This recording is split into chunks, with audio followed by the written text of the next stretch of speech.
Yo guys, what is going on? Insanity coming back at you today with some more Division content, and right now we're going to go ahead and do a quick little overview of what happened during the state of the game and how we got our official release date for the upcoming Survival expansion and update 1.5. So with that being said, let's go ahead and get the big one out of the way. Was the leaked date legit?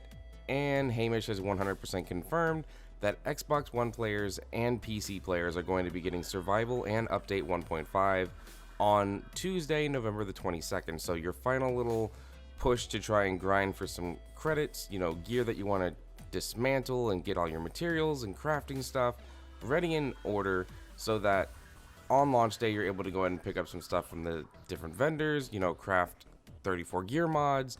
It's going to be very, very interesting to see how things go, because we may get some pretty decent stuff within the first couple of days with all the PvE bosses, the supply drop that you can still pick up. It is going to be really, really cool to see what happens and what type of gear people get on day one.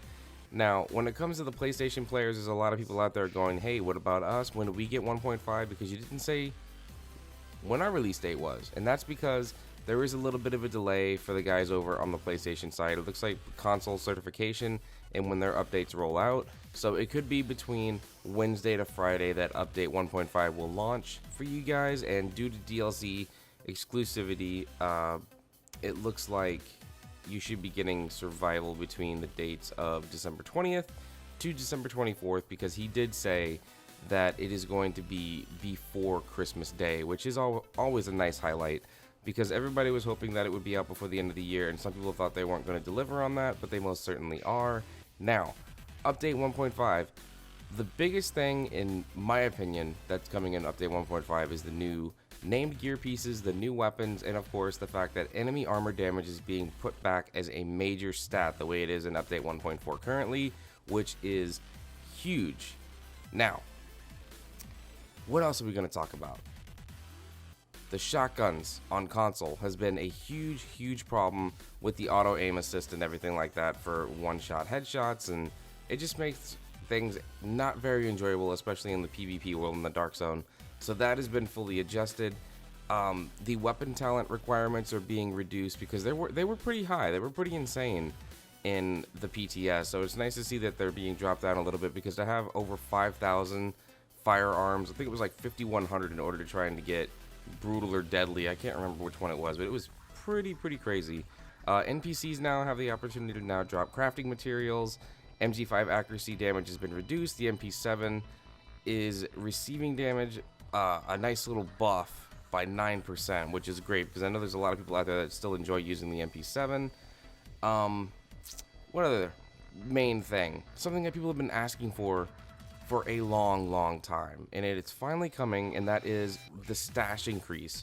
We've been stuck with 70 items in our stash since launch day, and finally we're getting a huge bump in that. It's going to be bumped up to 150 slots, so you should be able to try and get that perfect 256 roll on each of the gear sets that you're looking to try and build, and try and move them across characters, have backup builds, whatever you want to do to ensure that you have the perfect playstyle for you and different scenarios that you want to go through. Maybe you want to try and have a certain build for incursions, but you want a different build for PvP, or you want a different build for when you're going through PvE.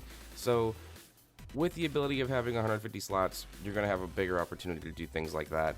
The other thing that I did notice, and I didn't really pay attention, is when I was playing the PTS, I noticed that the game looked different. It looked a lot more clear. It looked like there was a graphics increase, and I didn't really figure out what that was. And that was because DirectX 12 was running in the PTS, and I did not know that. And it seems DirectX 12 is not going live in 1.5 just yet, but they're going to be rolling it out soon to the live game, which is really exciting. Hopefully they get that out soon, because when I was comparing PTS footage to the regular game now, the PTS is just blowing it away. I couldn't believe that's what DirectX 12 could do for this game. I mean, the game is already pretty as it is. Let's see. When it comes to sealed caches, you will no longer get equipment that is exclusive to tier 5 after 1.5 drops. Caches that you loot before 1.5 are going to be reduced down to gear score 163, so do not hold on to those caches, otherwise they're going to go to complete waste. You're going to get really crappy gear out of them and all that stuff. Now, the named gear items. This is important. Pharaoh's Oxygen Mask. Players can move and shoot while under burn status effect. Shortbow knee pads. It's a championship knee pads. Grenades have a shortened fuse time. There's a holster. It's Colonel Bliss holster. Powerful improvements for sidearms. There's Skull's MC gloves. Increased damage when there's no gear and set bonuses are active. Barrett's bulletproof chest. Powerful bonuses when skills are on cooldown. And there's a backpack, the Ninja Bike Backpack Messenger Bag, which is going to give you less DZ loot loss and XP loss when dying in the Dark Zone. These will only drop in Tier 5. Anyways, guys, like if you haven't, sub if you're new, and I'll catch you in the next one, guys. Have a good one. Peace out.